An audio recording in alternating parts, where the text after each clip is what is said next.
All right, everyone. Thank you so much for joining us. So I don't know what's going on. Um, I just put like one and two and three together right now. The chat is not populating in the restream. One of my clients earlier had that happen, and I thought it was because she had brought Zoom in. But then another friend of mine went live earlier, and her chat was not populating. So I'm going to be keeping an eye. It's chat. It's populating for Lauren. That's great. Um, it's so weird. All right. I'm fixing to leave for a minute. Y'all don't go anywhere. I'll be right back. I'm going to refresh my page.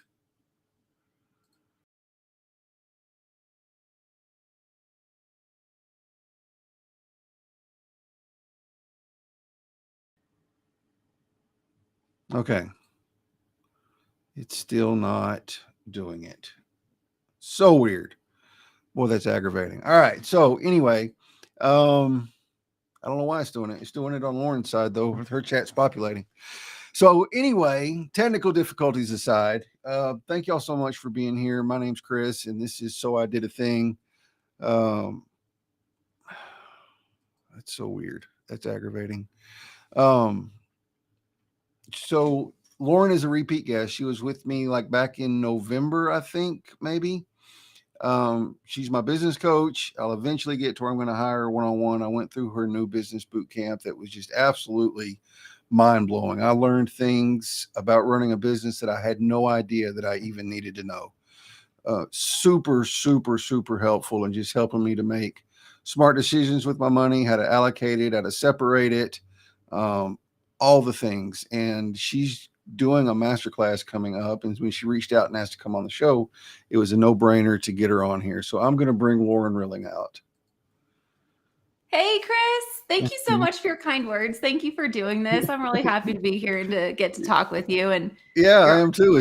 It's been a while since we've talked. I know it's been too long. I'm just happy we could catch up a little. And I can actually see the chat. So maybe you could give me a tip on like, I'm not good at multitasking though. So like if you're someone who does live streams, what advice do you have for all of us in trying to like have a conversation, but then also include the audience and engage the audience and not ignore people who are saying hello? Mm-hmm. How do you do that? So I usually do it because the comments are supposed to be populating right here so I can keep an eye on them. I do have LinkedIn pulled up over here so I can see if anybody's commenting on my side. Okay. But usually like whenever you're paired, your comments will populate on my side too.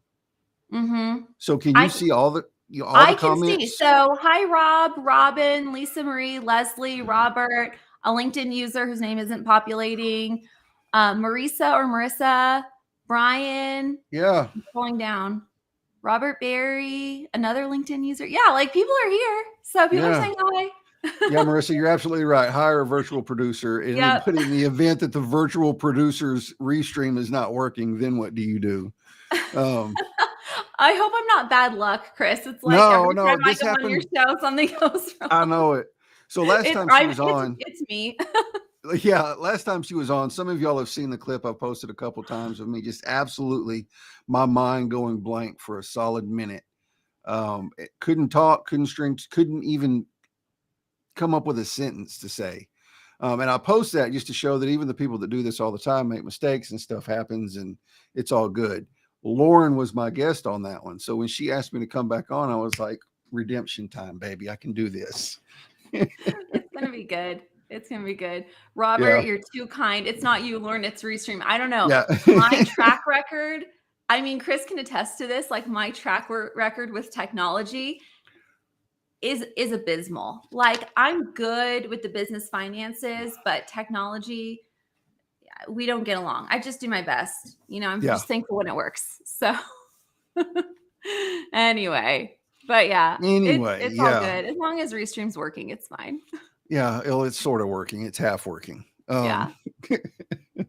I wish I could make you an admin on the fly where you could do the comments, but then you might get distracted. You said This you is get true. distracted really easy.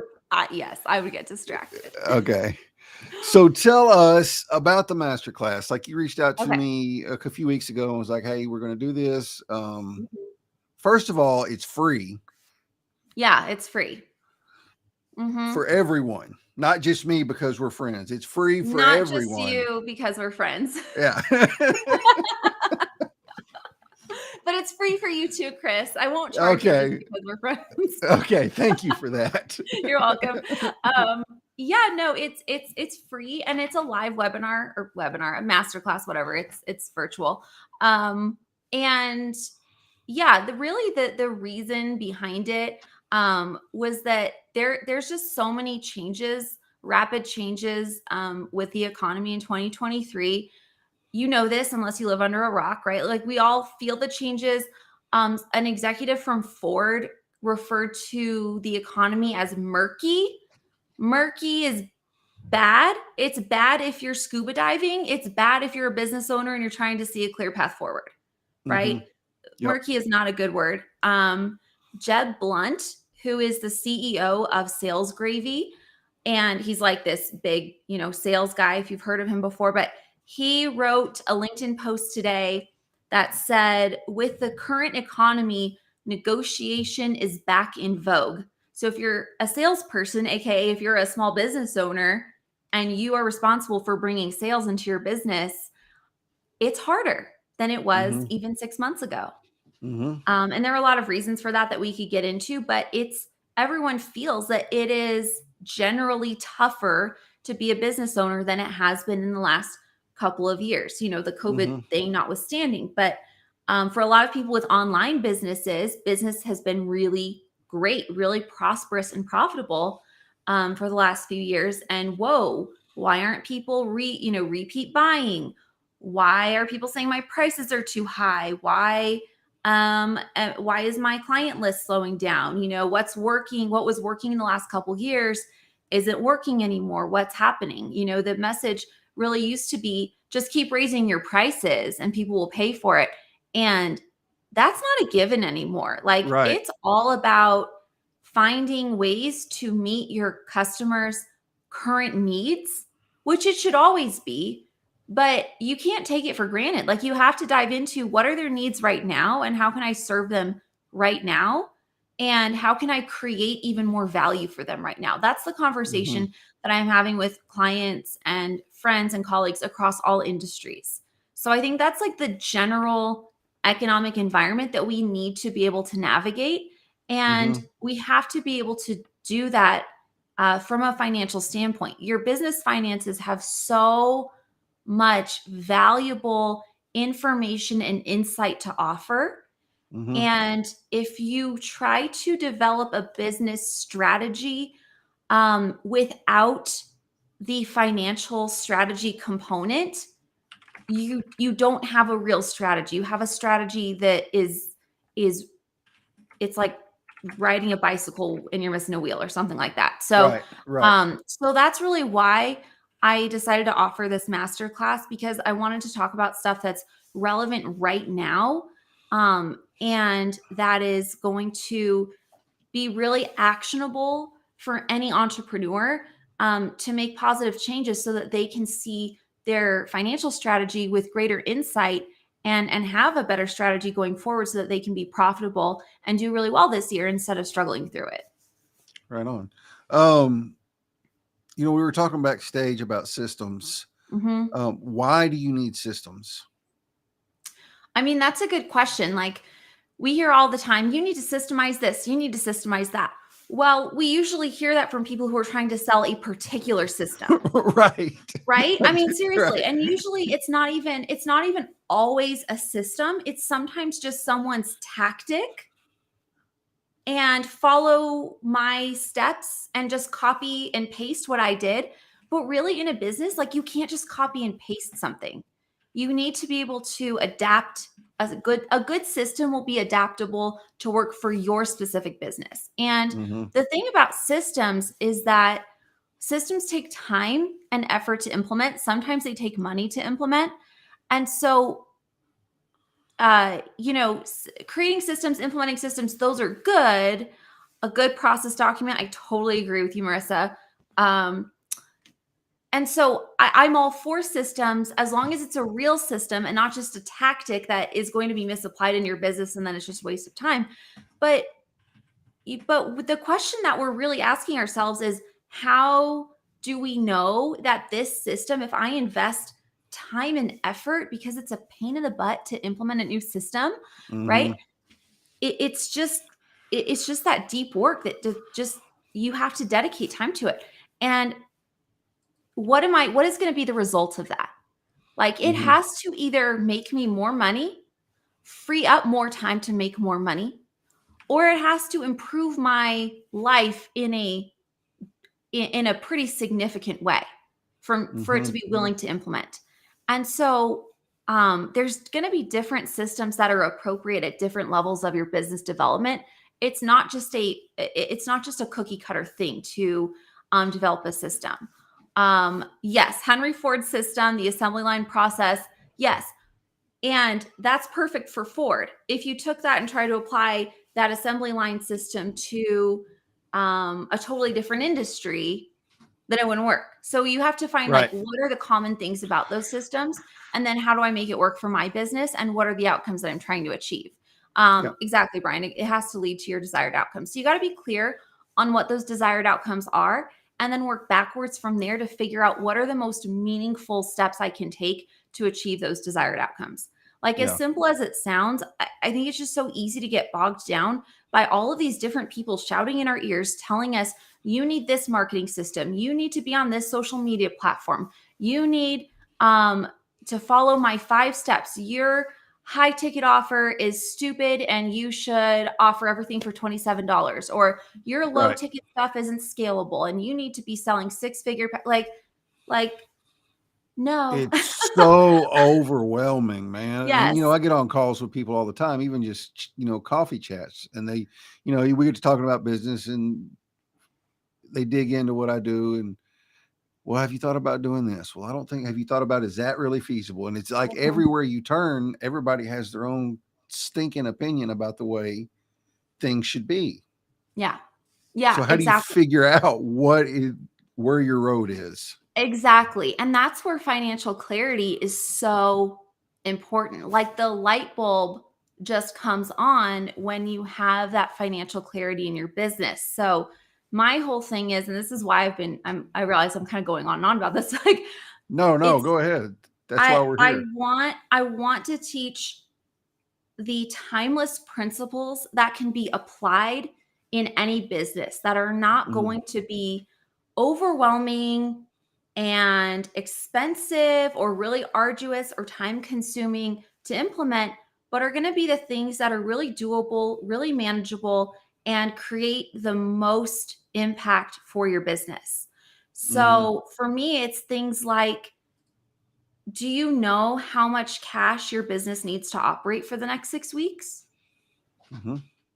When you know that, you see your business from a completely different lens. Oh, I can actually pay myself this much. Oh, I can actually give myself a raise. oh, I can afford to make that, my first hire or my next hire, or, ooh, I'm going to hold off on that. And I'm going to really focus on, sales within my current pipeline. And I'm going to make that my focus, and I'm going to sort of reevaluate, right? Knowing your cash flow needs, and being able to see a little bit down the road with financial clarity gives you so much information that you need to make great decisions for your business. So the answers aren't going to be the same for everyone, but having a financial management system that gives you those insights will reveal what those answers are for you as a unique individual business owner. Right. And these are things that are not complicated. I think that the word simple is a really popular word in the world of business. And yet in the sector of finance, as a whole, we are woefully behind the trend of simplicity, right? And I think that's why so many people hate to deal with their business finances. They think, I don't have time to deal with this because it's so complicated. I don't know what to do. I feel overwhelmed. And it doesn't have to be that way, right? It doesn't have to be that way at all. It's like you can implement some really simple, easy to do, positive changes that give you a way to manage your finances and see your business with that financial clarity that you need to navigate these decisions. And it doesn't have to be this huge thing. It doesn't have to be a project that takes up the next 3 months of your life. So I really want to give people those tools that they can implement and get those quick wins, so that they can start to get that momentum that they need. Yeah, I love it. And I like what you said. Like, it's not, you're implementing processes and systems and all that, but it's not specific to something you're trying to sell. It's sound financial principles that are going to hold true no matter what industry you're in, whatever you're doing. You do this outcome will happen. Yeah. No matter where you're at, no matter what you're doing. The numbers are going to look different, and there may be a little bit of tweaking for each individual person, but the principles are exactly the same. Right. And it's built on principles, not a process you're selling. Yes. And the principles, and then there's principles, but then there's also linking that principle to what does that look like in practical application. Right. And so I think being able to bridge that gap is also really important, not only so that it's not abstract. So we don't want to be abstract. We want to be practical. Like when I teach this masterclass, I really want people to be able to take away things that they can go, great, I have like 1 or 2 things that I'm going to do differently in my business from now on. And it's going to make me more money, and it's going to give me more peace of mind, and it's going to help give me more clarity and more confidence in the decisions that I'm making as a business owner. Nice. I love it. So you mentioned also like financial health, and what are we focused on for 2023 to make it great? So talk to us about, like, describe financial health for us. Yeah, because that's like a pretty big word, right? Like what does financial health mean? Yeah. So that's a really good question. So I think of financial health very similarly to how we would think of physical health. Like when you go to the doctor, if you've ever gotten blood work done, you get a CBC, a complete blood count. If you've ever been to the ER, I've got an embarrassing ER story.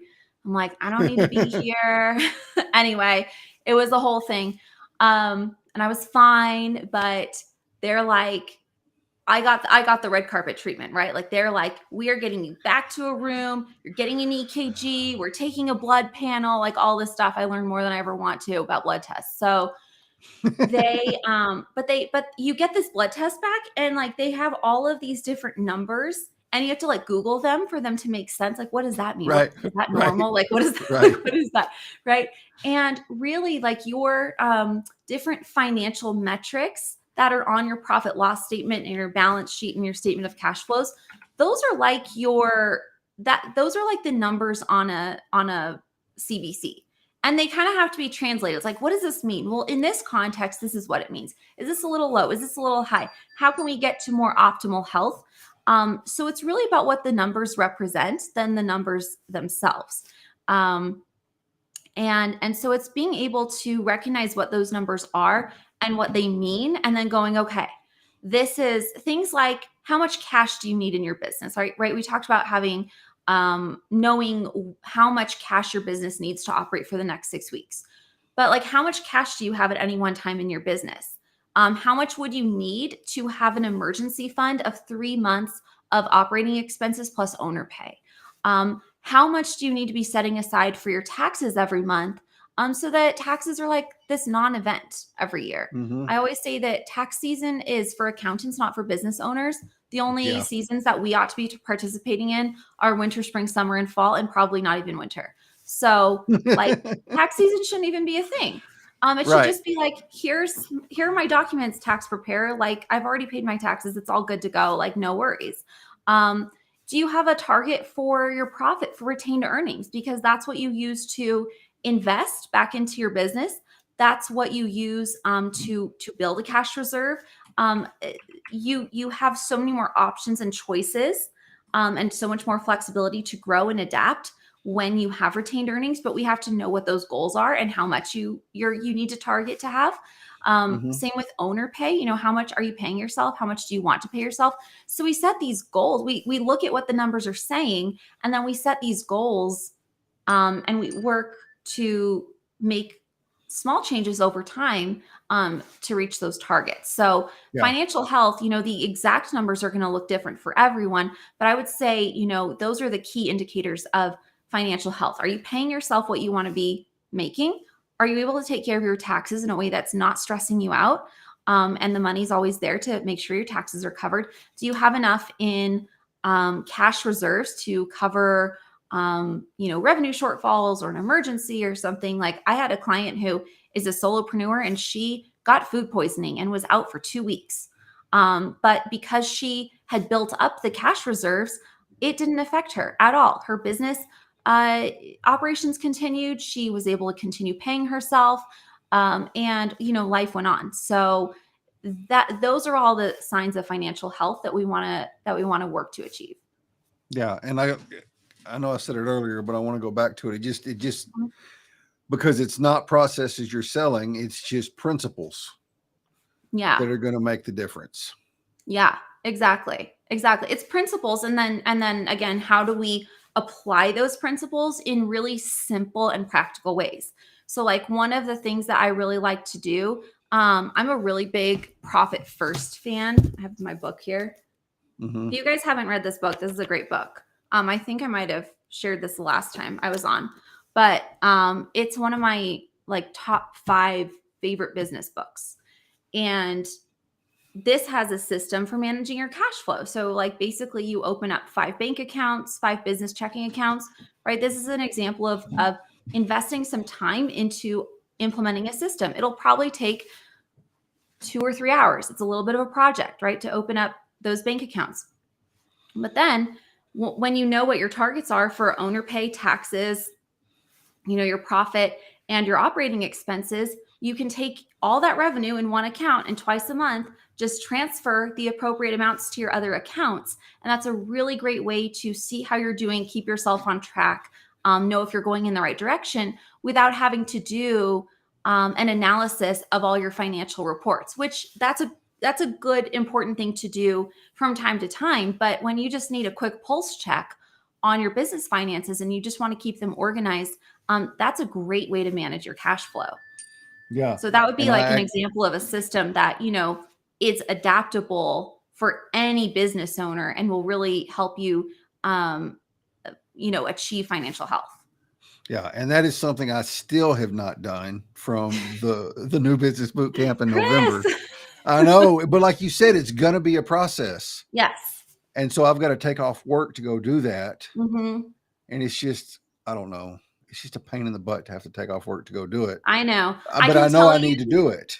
it's one of those things, it's worth it though, because I've Yeah. had clients who have done it right away. Like, you know, we all have things that we're like, we get to it right away. We don't procrastinate, like done, done, done.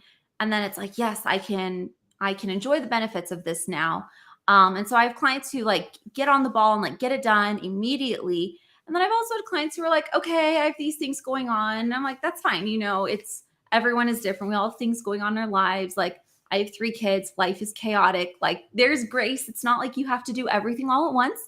Mm-hmm. But once they actually get around to getting it done, they're like, oh, I can see my business finances with so much more clarity now. Even if we're Mm-hmm. talking about those numbers, even if we have it on a spreadsheet, there really is something about having the actual separation with the bank accounts that is so eye-opening. And I think part of it is that it really holds you accountable, because if you're Mm-hmm. physically moving the money into your operating expense account, you're like, this is the amount of money that I have to spend on expenses.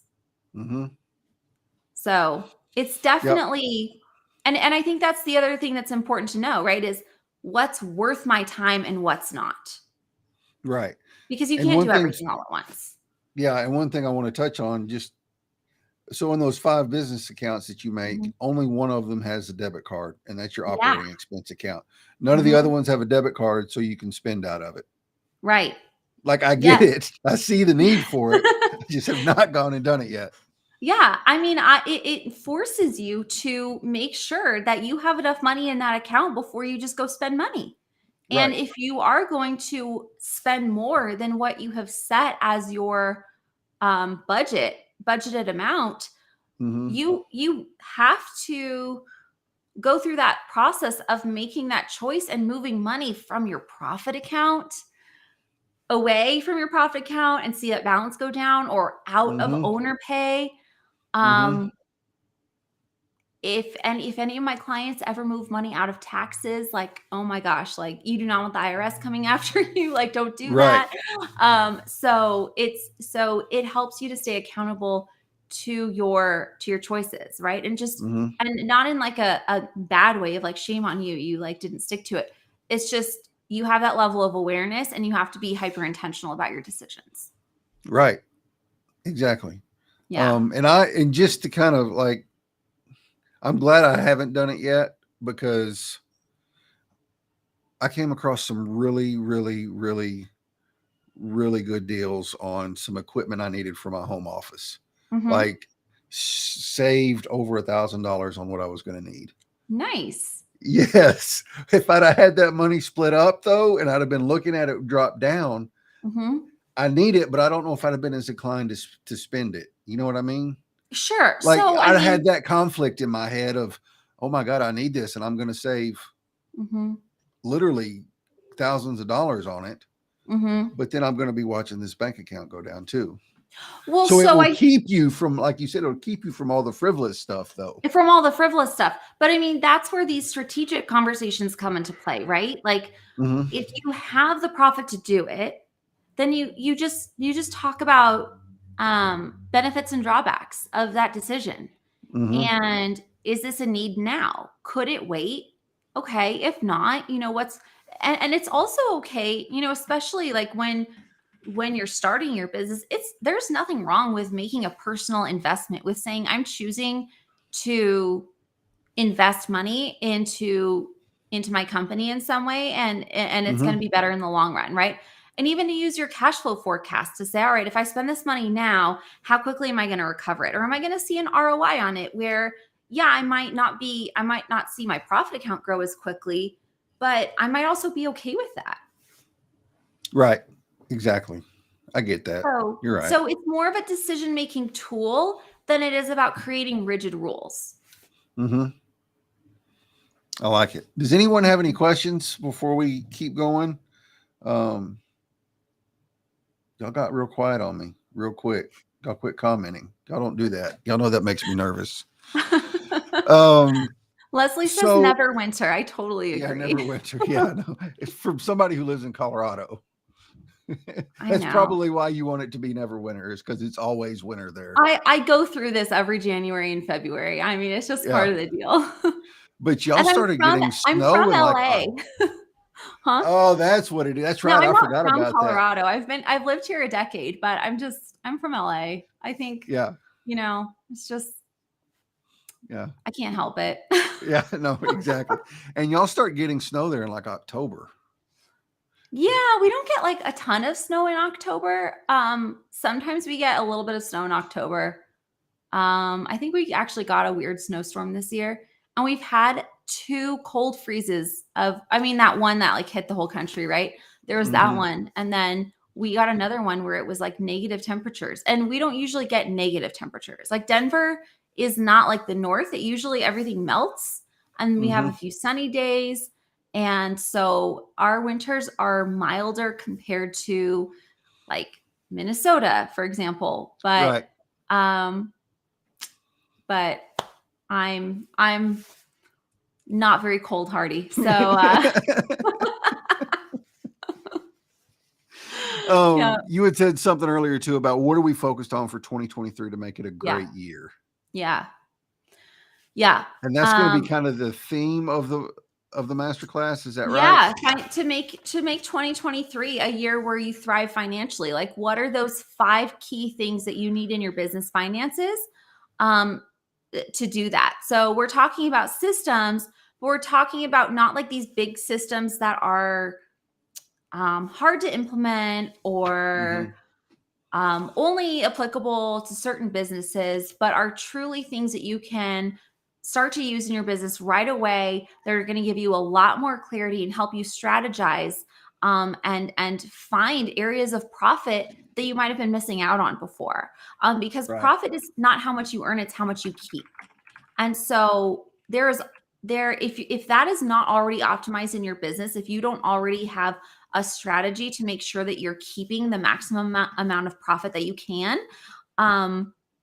then you are definitely missing out on hundreds or thousands or tens of thousands of dollars in profit that you're already earning every month, but you're just not keeping for whatever reason. So I want to make sure that you're keeping more and not only working to earn more, but that the things that you're doing to earn more money are going to be well aligned with the things that you're doing to manage and maintain that profit.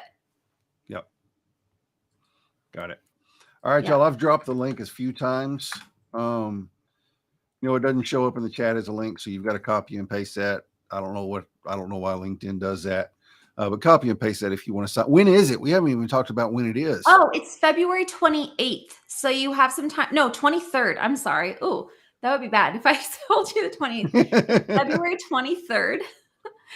And I'm trying to remember what time it's at. It says on the registration link. Okay. It's during the middle of the day. And if you can't make it for the live class, but you still want the recording of it, register, because people who register will get the recording as well. Okay, But if you can show up live, obviously, the interaction and everything is awesome. So if you can show up live, that's great. If you can't, if you look at it and go, I don't know if I can make that time, register anyway, and I'll send you the recording. Nice. So it is at 2 Eastern, which would be 1 Central, 12 Mountain, yes. and 11 Pacific. Thank you. Yeah. So right around the lunchtime hour-ish. Right around the lunchtime hour-ish. Yep. And it is on the 23rd. I had to go look at the email you sent me. It is on the 23rd. Cool. So we talked about it a little bit at the beginning, but like what really prompted this? Was it just a way to just give back and just throw a bone at people to say, look, here's some great principles for you to live by?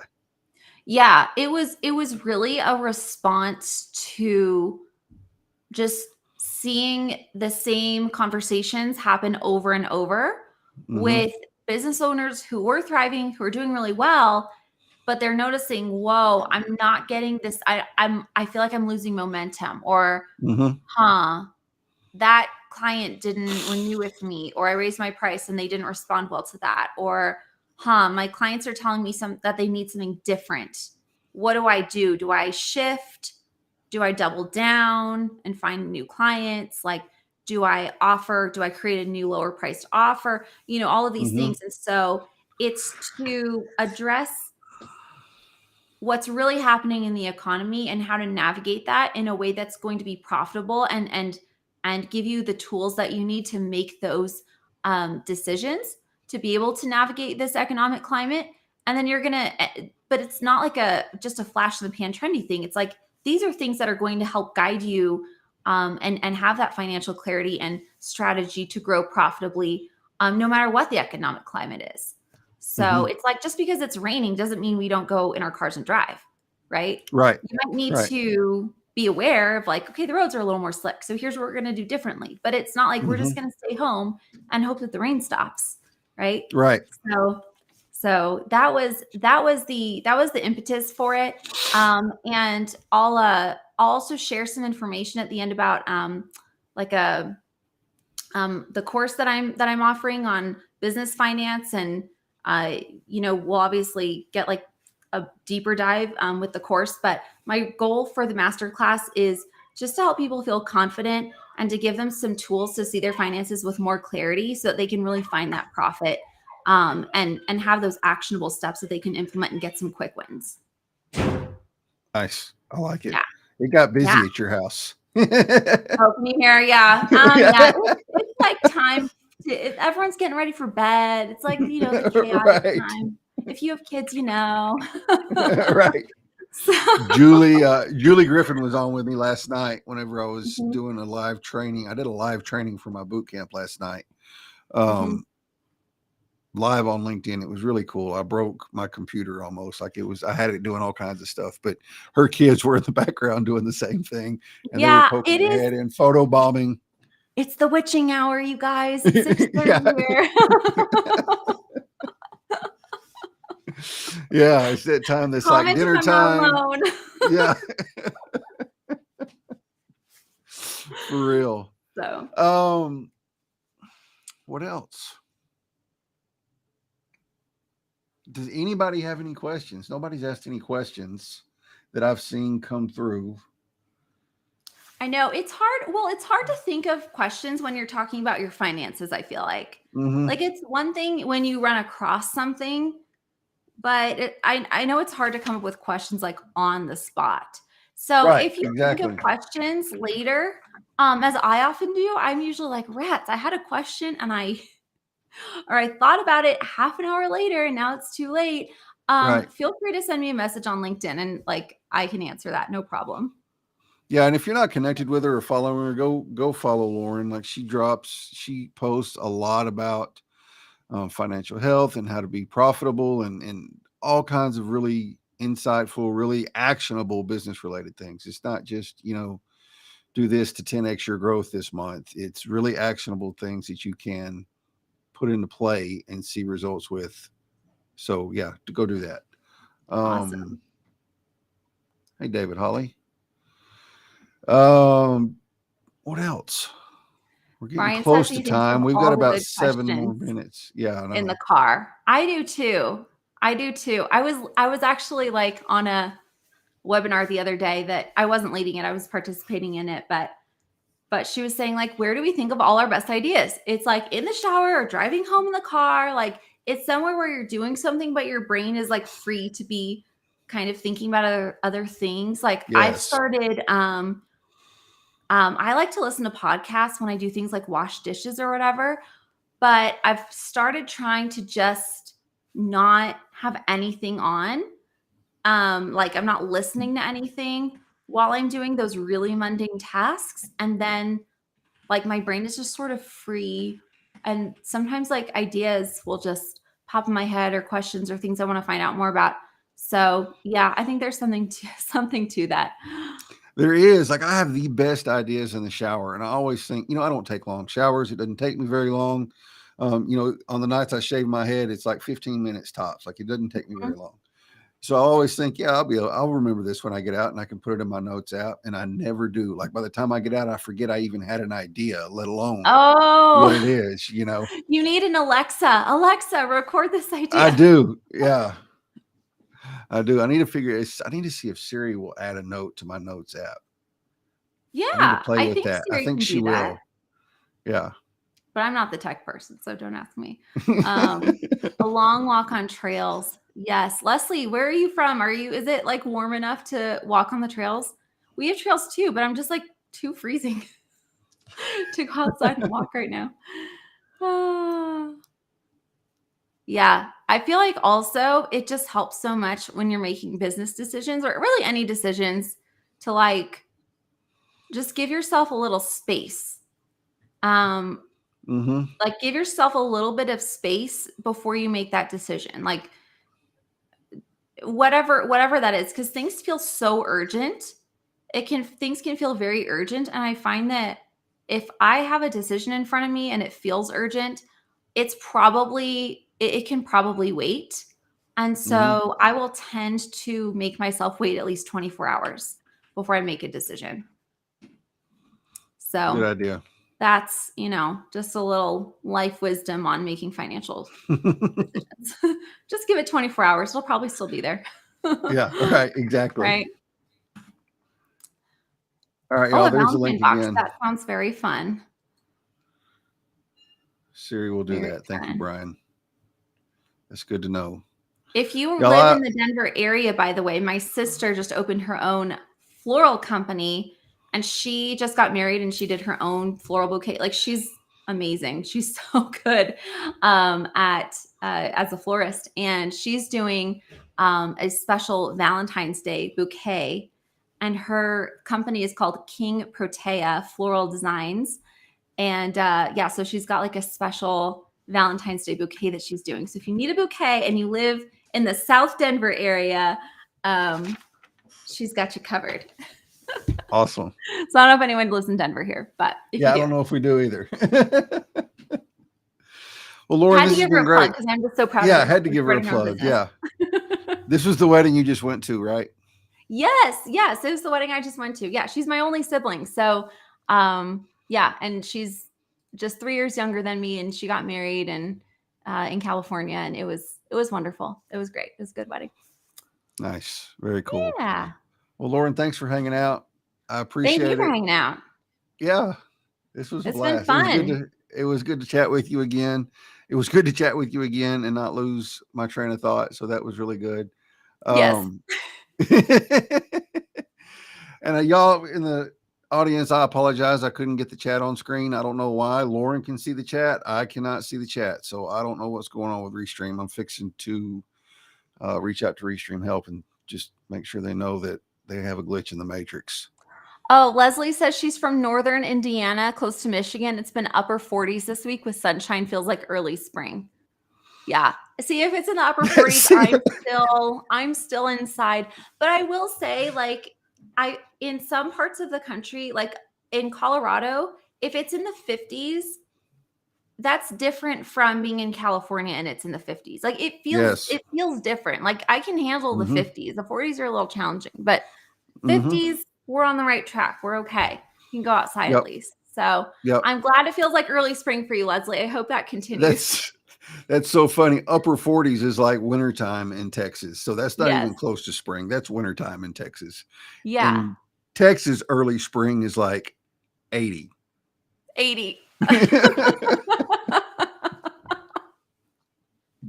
Because you're like in Southeast Texas, right? Almost dead in the middle.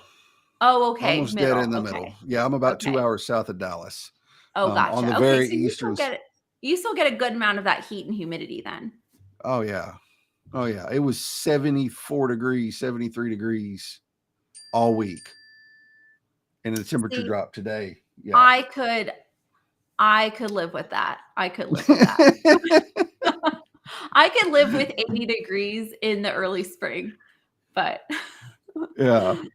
All right, anyway. y'all. I'll be live with Lucas Velmer Friday night at 5:30 Central. It'll be his. I just finished up with him doing one-on-one. It'll be his very first live stream. We'll be talking about music and how it affects, or not it affects, but how it helps you mentally and how it affects your mental health. I guess affects. Monday night I have Eric Rogel.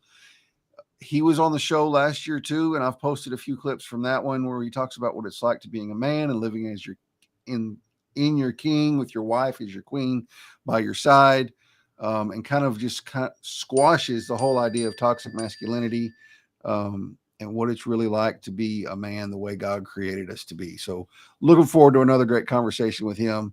He blew some wigs off last time he was on the show. It was awesome. It was really, really, really good stuff. So I'm looking forward to that. Lauren, That are you sounds going good. live tomorrow? I believe I am. We have a pending childcare situation. Um, so I'm hesitant to say to commit because usually I like to announce ahead of time, like, and I Right. like to be very consistent, like every Thursday. Um, so I will keep you guys posted. But yeah, I'm supposed to go live tomorrow on what to do if you're in a cash flow crunch. So Okay. if I have to reschedule that, I'll tell you guys. But I should be going live tomorrow at 11 Mountain. So that's 12 Central. 12 Central. Yep. Yeah. Sure is. Yeah. All right, y'all. We're out of here. Thank y'all for joining us, and we will see y'all on Monday. Awesome. Bye. Thanks, Chris.